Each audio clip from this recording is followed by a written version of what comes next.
విద్యతో పాటు శారీరక మరియు మానసిక దృఢత్వానికి అవసరమైన క్రీడలు, కళలు, పోటీలకు సమాన ప్రాధాన్యత ఉంటుంది. రాష్ట్ర వ్యాప్తంగా పాఠశాలలు ప్రారంభం అయ్యే రోజే విద్యార్థులందరికీ పాఠ్య పుస్తకాలను, యూనిఫామ్లు అందజేస్తున్నాం. ప్రభుత్వ విద్యా సంస్థలన్నింటికీ ఉచిత విద్యుత్ సరఫరాని అందిస్తున్నాం.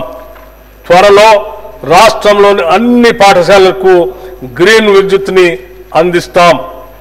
పిల్లల శారీరక, మానసిక ఆరోగ్యానికి సంతులిత పౌష్టిక ఆహార ప్రాధాన్యతను గుర్తించి రాష్ట్రంలోని అన్ని గురుకులాలు, అన్ని సంక్షేమ శాఖలకు చెందిన అనుబంధ హాస్టల్లో మరియు కస్తూర్బా గాంధీ బాలికల పాఠశాలలో డైట్ ఛార్జీలు 40% మరియు కాస్మెటిక్ ఛార్జీలు 200% పెంచాం.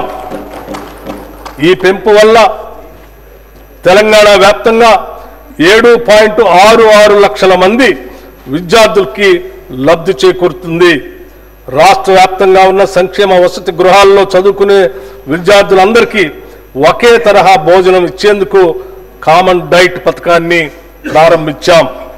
ప్రభుత్వ పాఠశాలలో చదివే 10వ తరగతి విద్యార్థులకి సాయంత్రం వేళ స్నాక్స్ కూడా ఇస్తున్నాం.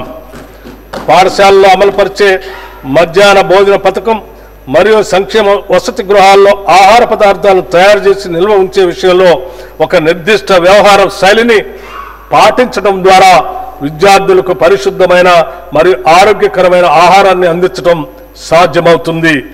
దీనికోసం ఒక స్టాండర్డ్ ఆపరేటింగ్ ప్రొసీజర్ SOPని రూపొందించి అమలు చేస్తున్నాం. Education is future insurance. విద్య భవిష్యత్తుకి బీమా కనుక విద్యా వ్యవస్థను బలోపేతం చేసేందుకు రాష్ట్ర విద్యారంగంలో పలు సంస్కరణలు చేపట్టాం. అంతర్జాతీయ ప్రమాణాలతో కూడిన విద్యను అందించే లక్ష్యంతో ఒక సమగ్ర విధాన రూపకల్పనకి తెలంగాణ విద్యా కమిషన్ను ఏర్పాటు చేశాం. తెలంగాణ నారీ శక్తిని గౌరవిస్తూ కోటి మహిళా విశ్వవిద్యాలయానికి వీరనారి చాకలి ఐలమ్మ పేరు పెట్టి ఆ విశ్వవిద్యాలయ వారసత్వ కట్టడాన్ని సంరక్షిస్తూనే 550 కోట్ల రూపాయలతో అదనపు భవన నిర్మాణాలని చేపడుతున్నాం. తెలుగు విశ్వవిద్యాలయానికి తెలంగాణ వైతాళికుడు సురవరం ప్రతాప్ రెడ్డి పేరును, ఇండియన్ ఇన్స్టిట్యూట్ ఆఫ్ హ్యాండ్లూమ్ టెక్నాలజీకి శ్రీ కొండా లక్ష్మణ్ బాపూజీ పేరును పెట్టడం జరిగింది.